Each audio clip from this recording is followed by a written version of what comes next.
Genevieve Grimm is being stalked through Rome by a murder of crows. Not metaphorically, not emotionally, literally. Crows everywhere. They perch on statues, they tap at windows. One tried to steal her cannoli. It's not subtle, which makes sense considering the invitation in her suitcase was definitely hexed.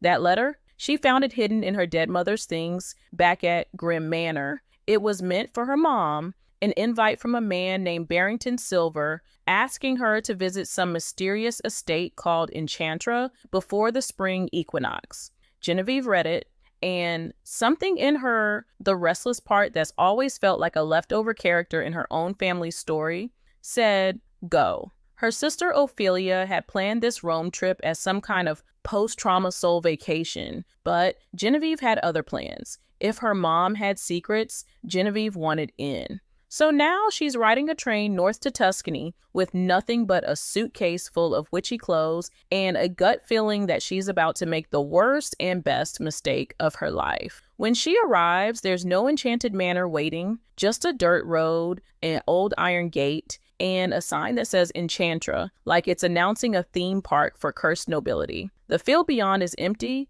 until it isn't. There's a shimmer in the air, something magic, something hiding. Genevieve notices berries growing near the gate. They glow, they whisper, they should be a red flag. So naturally, she eats one. Reality twists. A manor appears behind the gate, massive, glittering with silver pearls draped in enchantment. A fox with two clever eyes steals her invitation and vanishes in smoke. A crow drops dead at her feet. Then Genevieve does what any stubborn, half-feral specter girl would do. She marches through the gate anyway.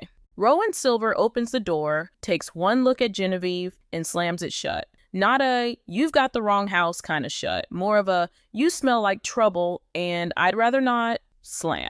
Genevieve, who's had about enough of being ignored today, uses her specter powers to walk through the door anyway. If the man's allergic to manners, that's his problem. The inside of Enchantra is excessive. Walls lined with oil paintings of people who clearly think they're better than you. Chandeliers like they were designed by someone going through a breakup. Dust everywhere. A haunted estate with delusions of grandeur. She gets about 5 steps in before she's greeted by Ellen and Seven Silver, who look like they just stepped out of a cursed Vogue spread and immediately started judging her life choices. They're throwing around words like Knox and The Hunt, as if that means anything to a girl who just rode in on a cursed train with a bag full of dead crows and trauma.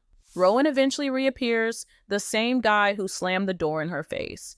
He now decides he's interested, probably because she didn't drop dead like expected. Then the patriarch shows up, Barrington Silver. Technically, the man who invited Genevieve's mom here decades ago. Still looks exactly like the photo Genevieve found in her mom's things. So either immortality is in play, or this man moisturizes religiously. Barrington explains, this estate isn't just cursed, it's owned by a devil named Knox. The same Knox who invented a family game night where his children fight to the death in front of an audience from literal hell. Once a year, all 7 Silver siblings are forced to kill each other for sport. Winner gets 1 year of freedom. Everyone else gets a round-trip ticket to the underworld, and now that Genevieve's here, mortal, uninvited, inconvenient, she's either a liability or a loophole. Knox added a clause. If any of the siblings marries, they can compete with their spouse. If the couple wins, they both go free. No more hunts, no more hell. So here's the brilliant plan. Marry Rowan, enter the hunt, survive. Easy. Genevieve would rather marry a ghost.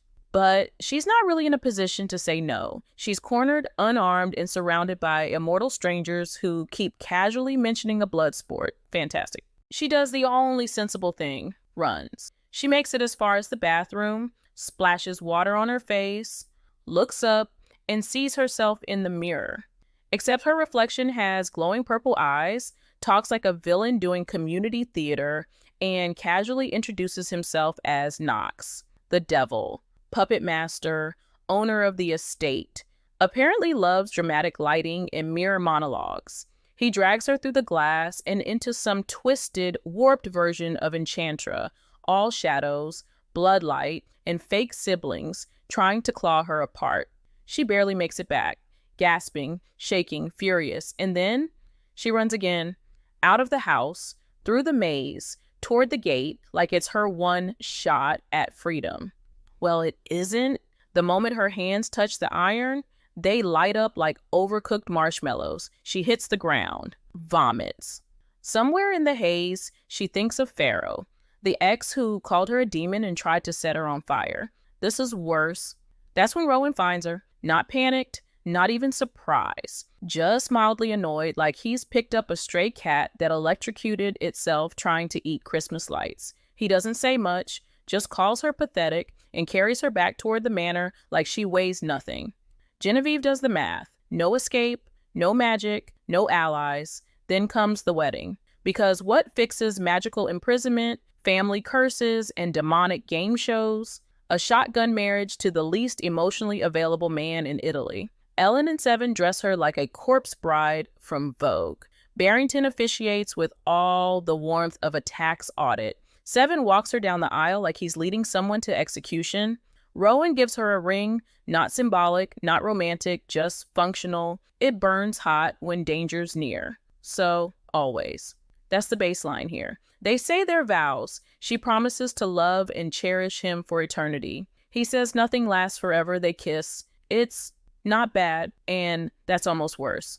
Right after, Genevieve collapses. Turns out Knox has linked her life to Rowan's and shut off her magic, just to keep things spicy. She wakes up to hear Rowan call her useful. So that's the honeymoon phase covered. So Genevieve is magically handcuffed to a man who just called her useful. And now she has to get dressed for a masquerade. Her hands are still bandaged. Her magic's still offline. Her husband won't make eye contact. And Knox, he's hosting this party like it's prom night in hell. Enchantra is no longer a haunted house. It's a full-on stage. Mirrors shimmer. The chandeliers hum. The devil's favorite audience is watching. And every room has become part of the set. Genevieve gets a mask. It's shaped like a hair, which feels appropriate. She's officially prey now. The ballroom is filled with demons, glamoured monsters, immortal aristocrats, and a man with antlers sipping champagne. No one explains the dress code, but it's giving Victorian blood cult. Genevieve is still pretending she belongs when Cedric, one of the lesser demons, corners her. He implies that a mortal girl like her won't last long in the hunt. She implies that he smells like rotting milk and keeps walking. Barrington finds her. They talk about Tessie, her mother. Turns out he and Tessie were close once. Too close. Genevieve shows him the old photo, and he recognizes the matching soul lock necklace. Before she can ask more, the ballroom dims. The mirrors crackle. Midnight, the hunt begins. Gray volunteers first, the family sadist, older brother, eyes like broken glass, and a personality to match. He picks roaming rooms. The idea, hide, change rooms every few hours, and survive. No one explains what happens if you don't. Genevieve and Rowan hole up in Graves' bedroom.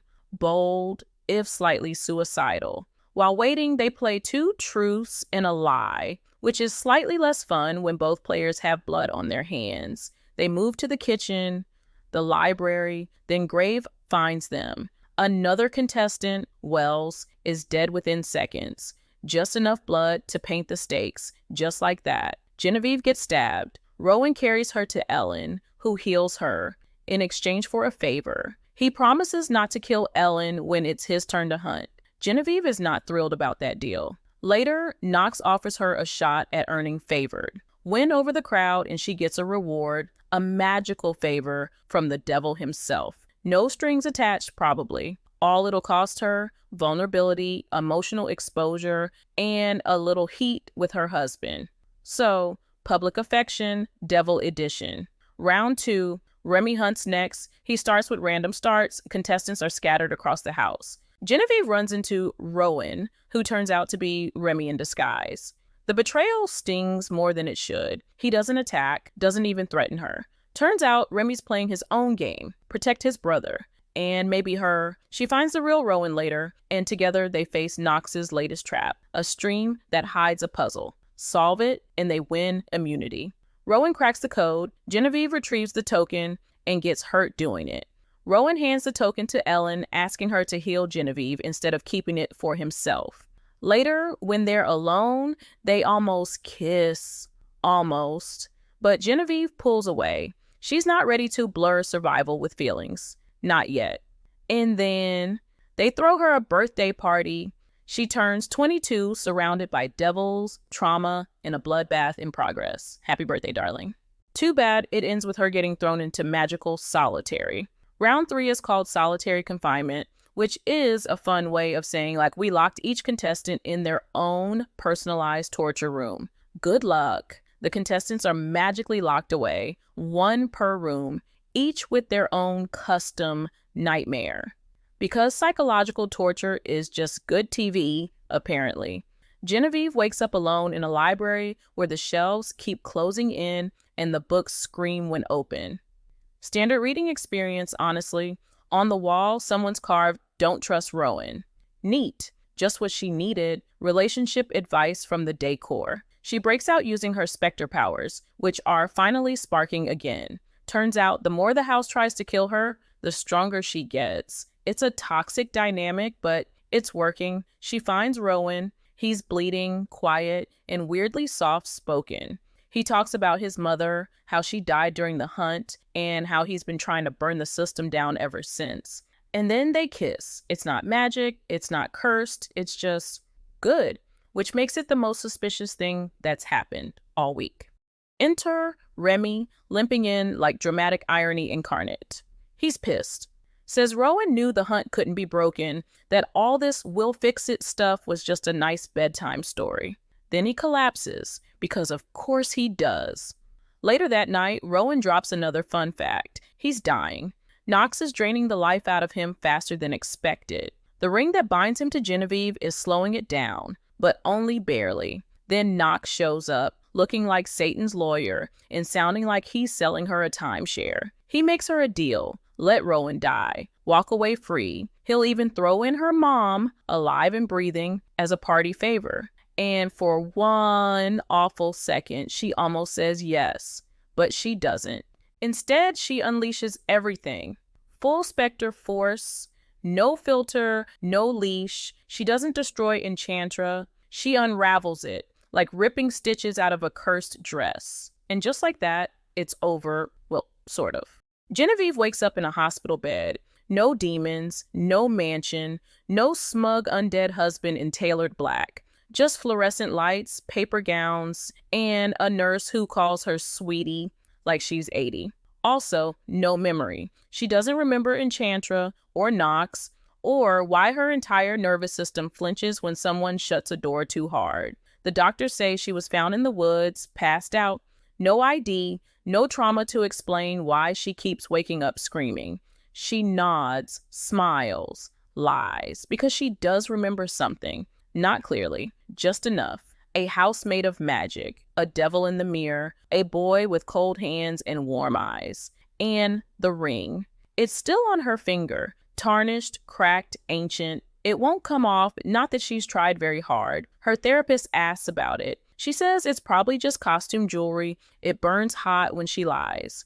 Weeks pass. She drinks tea, does grounding exercises, starts over. Sort of. Nothing feels real. Everything's off by a few degrees, like someone rewrote her life in bad handwriting. Until one night, brushing her teeth, she looks up, and the mirror smiles, her reflection, smiling back at her like it knows something she doesn't. Genevieve just stares. She doesn't remember why, but she's suddenly very sure the story isn't over.